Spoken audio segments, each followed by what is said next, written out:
আসসালামু আলাইকুম, Habibullah village nursery আপনাদের সামনে নতুন ভিডিও নিয়ে চলে এসেছি। তা এখানে এই যে আছে তিল খাতের ভিতরে কুমড়ো গাছ, তিল গাছ কিছু কিছু হয়েছে। তা তিল গাছের ভিতরে এখানে আমি কুমড়োর দানা আছে, উচ্ছের দানা আছে, এগুলো আমি ভিজিয়ে দিচ্ছি। এই সকালে ভিজিয়ে দিচ্ছি, এগুলো বিকালে নিয়ে মাঠে এগুলো আমি রোপণ করে দেবো, বসিয়ে দেবো। তা এইগুলো সারাদিন ভিজানো থাকবে।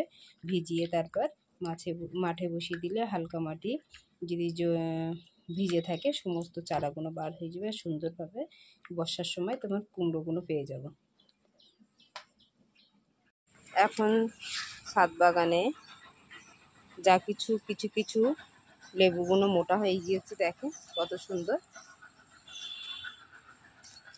কটা দাঁড়াবে তা বলতে পারছি না, একটাও থাকতে পারে, দুটো তিনটেও থাকতে পারে। তা যাই হোক, আর ওদিকে মাঠে আছে, মাঠে কুমড়ো অনেকটা দানা নিয়ে এসছি, কুমড়োর দানা, সেগুলো মাঠে তিল গাছের ভিতরে ওইগুলো রোপণ করব। আর ছাদের আজকে কোনো কাজই নেই, তবু আপনাদেরকে আসলাম দেখাতে। আজকে একটু মাঠে গিয়ে কাজ করে আসি। মাঠে যেগুলো আছে আজকে ছাদ বাগানতে একটু ঝাল তুলবো। তা এটা এখন তুলবো না, আগে মাঠেতে ঘুরে আসি। অনেকটা কুমড়ো বর্ষার জন্যে কুমড়োর দানা তিল গাছের ভিতরে রোপণ করে আসবো। দেখেন এই যে এই ঝাল দুটো পেকে গিয়েছে। আর এই আঙ্গুর গাছটা নতুন শাখা কত সুন্দর বার হচ্ছে, এর একটু মাচান করে দিতে হবে ছোট্ট জায়গা করে। চলেন তালি যেতে থাকি, গিয়ে দেখি মাঠে কি কি রোপণ করা যায় আর আপনাদের সাথে শেয়ার করা যায়। এই গ্রামের রাস্তা, পাশে একটা পুকুর আছে, পচা পুকুর এটা। আর যাচ্ছি এখন মাঠে। তা মাঠে চলে এসেছি, আর একটু যেতেই হবে, এখনো একটু লং পথ। মাঠেই সকালবেলা হেঁটে যেতে গেলে সকালের হাওয়া খেতে প্রচুর ভালো লাগে। তো দেখেন তিল গাছগুলো কত বড় বড় হয়ে গিয়েছে। তা আমরা মাঠে চলে এসেছি, আর কিছু রাস্তা যেতে হবে। তিল গাছে ফুলও চলে এসছে, আর আমাদের একটু লেট হয়ে গিয়েছে বসানো। এদিকেও দেখেন, এদিকে পাটও রয়েছে, কত সুন্দর মানুষের পাট হয়েছে, ছোট ছোট গাছ বার হয়েছে। এদিকে পটল গাছ, যে তিল গাছ ভালোই হয়েছে, মনে করছিলাম হবে না। তা ফাঁকা ফাঁকা হয়েছে, এরকম ফাঁকা ফাঁকা হলে ঝাড় হয়, ঝাড় হলে অনেকটাই ফল দাঁড়ায়। তা এদিকে দেখেন অনেকটাই হয়েছে। আর এদিকে পাশে পাট আছে, তা পাটের সাথে এদিকে যে মাঠে এসছিলাম বীজ থেকে লাল শাক তোলা হয়েছিল, সেই লাল শাকের দানা পড়েছিল, সেইগুলো আবার নতুন করে দেখেন পুরো খেতে ভর্তি হয়ে গেছে। তাহলে মাঠে একদিকে চাষ হচ্ছে, এদিকে শাকও চাষ হচ্ছে। আর এই সাইডে তার সঙ্গে আমি কুমড়ো গাছের যে বীজ এনেছি ভিজিয়ে রেখেছিলাম, সেই বীজ বসিয়ে দেবো, তিলে উঠে যাবে। আর খেতে বর্ষার সময় তখন কুমড়ো চাষ হবে। চাষিরা এইভাবেই চাষ করে। এই যে খেতে চলে এসছে, ক্ষেতের মাঝখানে এই যে রয়েছে আল মতন করা, উঁচু করা, এইখানে কুমড়োর বীজগুলো দেবো। বর্ষা হলেও মাটি ধুয়ে যাবে না। এই তিল গাছে ভিতরে এটা কি ফুল গাছ বলে, অনেকজন এই শাক খায় আমাদের গ্রামে। এগুলো সব তুলে ফেলতে হবে। তিল গাছে যত ফাঁকা করবে, পরিষ্কার থাকবে, তত তিল ভালো হবে। আপনি যদি পারেন নিজের খাবার জন্য ছাদেও করতে পারেন।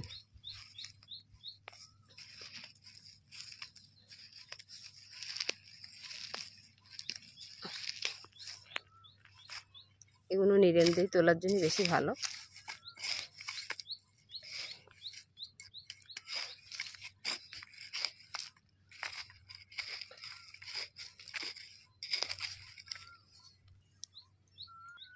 যে বিসমিল্লাহ বলে বসিয়ে দিচ্ছি।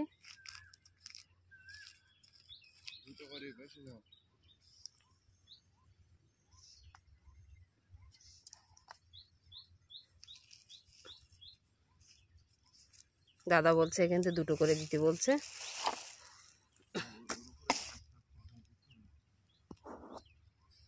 আর এর উপরে কিছু না চাপিয়ে দিলে এত রোদ্দুরে টানা, এতে মাটি শুকিয়ে যাবে, পরে যখন চারা বার হয়ে যাবে তখন খেতে পানি দেওয়া হবে। এখানেও বসিয়ে দিলাম, আর এদিকেও দিচ্ছে। আর এই যে আছে ঘাস, এগুলো দিয়ে চাপা দিতে হবে যেন মাটিটা ভিজে থাকে, শুকিয়ে না যায়। দেখেন এই পানিতে এইভাবে সব কটায় দিয়ে দিচ্ছে। সব কটা দেওয়ার মতন হয়ে গিয়েছে। এরপরে কিছু জঞ্জাল দিয়ে দিতে হবে খেতে। আর এই যে সব জায়গায় কুমড়ো বসিয়ে দিয়েছি, আর বসিয়ে দিয়ে অনেকটা কষ্ট হয়ে গিয়েছে। আর সব থেকে ছাদ বাগানে পানি দেওয়া বেশি ভালো, কেন অল্প এতে দিলে অত কষ্ট হয় না। মাঠে হলো শ্যালো মেশিনে যদি পানি দেওয়া হয় তাহলে ভালো, আর না হলে দানাদানি বসাতে গেলে প্রচুর কষ্ট হয়। তা এই ক্ষেতটাই দেখেন কত সুন্দর ভেন্ডি হয়েছে। আর এই ভেন্ডি পুরো বর্ষা পর্যন্ত চলবে। শসাও আছে ওইদিকে, চলেন দেখাতে থাকি। আর মাঠে চাষ করা কষ্ট আছে, মাঠে হলে প্রচুর বিক্রি করতে হয়, তো বিক্রি করার সময় থাকে না দাদার, ওই জন্য চাষ করতে চায় না। তবু এবার অল্প করে কিছু কিছু চাষ, কুমড়ো চাষ থেকে শুরু করে ভেন্ডি চাষ থেকে শসা কম বেশি করতে হবে। আর ছাদ বাগানে তো অবশ্যই আছে, ছাদ বাগানে আমি করবো এটাই, নিজের বাড়ির প্রয়োজনগুলো মিটে যাবে। আর দেখেন কতটা শসা গাছ, শসা গাছ এইখান থেকে শসা ফুলও চলে এসছে, আর শসাও ধরেছে। আর এই দেখুন সব ফুল চলে এসছে, আর শসাও ধরেছে, সব শসা চলে এসছে।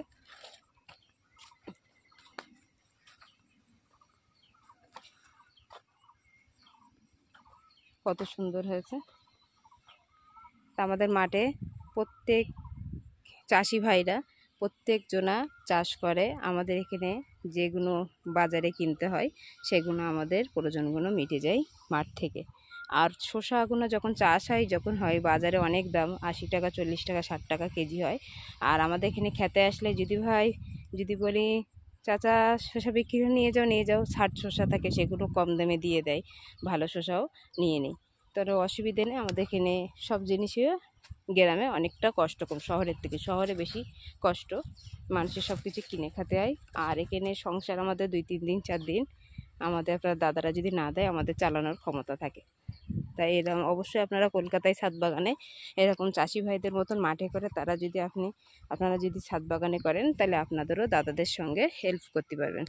দাদাদের যেগুলো আপনাদের কিনতে হয় সেগুলো আপনারা প্রয়োজন মেটাতে পারবেন। তা এখানে দেখেন কতটা, এইটা হলো গাদো শাক। এই গাদো শাকগুলো কটা শাকও তুলে নেব। আর এই শাকগুলো খাই, এই দেখেন শাক তুলতে এসেছি, অনেক রকমের শাক আছে।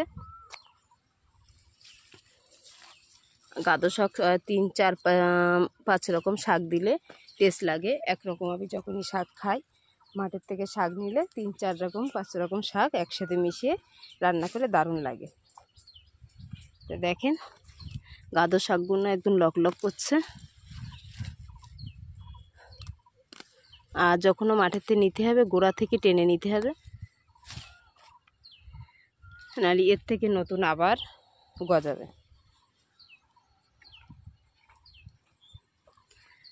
তা আজকে ঝুড়ি টুড়ি কিছু নিয়ে আসিনি, বালতি নিয়ে এসেছি, আপনাদের সাথে শেয়ার করছি। আর এরম শাক যদি একবার এই শাক গাদো শাক যদি আপনি বীজ করতে পারেন, দানা করতে পারেন, তা আপনার পুরো ছাদ বাগানেও পুরো ঝাড় তৈরি হবে। তা আমার এইখান থেকে যখন পাকবে আমি দানা নিয়ে ছাদ বাগানে আপনাদেরকে দেখাবো কিভাবে করবেন, দেখেন। আর অন্য শাক আছে সেগুলো তুলবো। আর এখানে সঞ্চি শাক আছে, সঞ্চি শাক কে কে খায় কমেন্ট করে জানাবেন।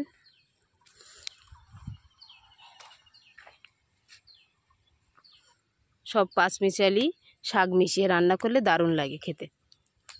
তা আমি যখনই রান্না করি পাঁচমিশালি সব কিছু মিশিয়ে আমি রান্না করি।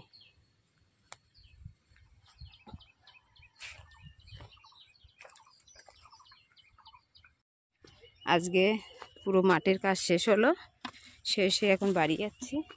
আর আমাদের আম গাছে আম হয়েছে সেটাও দেখাবো।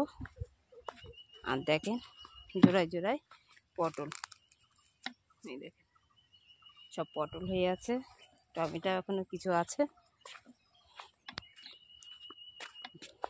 যতটা ছাদ বাগানে কষ্ট হয় না ততটা মাঠে কষ্ট হয়। হাঁপিয়ে গিয়েছি। আর দেখেন তিল গাছে কত ফুলও ফুটে গিয়েছে। আম দেখেন কতটা হয়েছে, আর গাছগুলো ছোট ছিল বড় হয়ে গিয়েছে।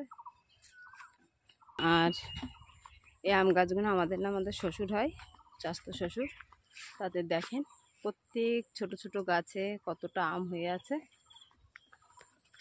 আমাদের গাছে এবার আম হয়নি, শুধু একটাই বড় গাছে, ছোটো গাছে হয়েছে। আর এদিকে তাও হলে আমাদের এইখানে আপনাদের সাথে শেয়ার করছি, আমাদের এখানে আমাদের গাছে না হলেও অসুবিধা হয় না, কারুর কারুর গাছে হলে কিনে খাওয়া যায়, এমনি চালিয়েও দেয়, অসুবিধে নেই। এদিকে আমতলায় এইটা হলো ন্যাংরা আম হয়েছে, আপনাদেরকে দেখাবো। তা দেখেন কত সুন্দর, এরকম হাত দিয়েই পারা যাচ্ছে আম, ছোট ছোট গাছে আম হয়েছে, কত সুন্দর। এই দেখেন কত সুন্দর। আর যাই হোক দেখেন এখানে কতটা সবজি করা হয়েছে, এটাই হলো এইভাবে করা হয়েছে, এটাই উঠবে। সবকটা উচ্ছে গাছ দেওয়া আছে, উচ্ছে গাছ হলে প্রচুর উচ্ছে হবে। ওদিকে ঝিঙে দেওয়া আছে, ভেন্ডি, ঝিঙে, কুমড়ো, সমস্ত সবজি সব নতুন এটা। আর কত সুন্দর করে ঘেরা হয়েছে, এখন দিয়ে সারা বর্ষা সবজি পেয়ে যাব। আর এই জমিনটা উঁচুতে ভালো হয় লাল শাক, দেখেন কত। তাই এতে প্রচুর ঘাস হয় না, নিরতি হয়, ছাদ বাগানে কম ঘাস হয়, ওই ছাদ বাগানে সবজিটা বেশি ভালো হয়। আর মাটিতে হলো তোমার সার একবার দিলে হয়ে যায়, দুবার। আর ছাদ বাগানে খাদ্য দুবার দিতে হয়। তা আজকের ভিডিও এই পর্যন্ত থাকলো, নেক্সট ভিডিও দেখতে থাকবেন। অবশ্যই অবশ্যই একটা লাইক, শেয়ার, সাবস্ক্রাইব। ভালো থাকেন, সুস্থ থাকেন, আল্লাহ হাফেজ।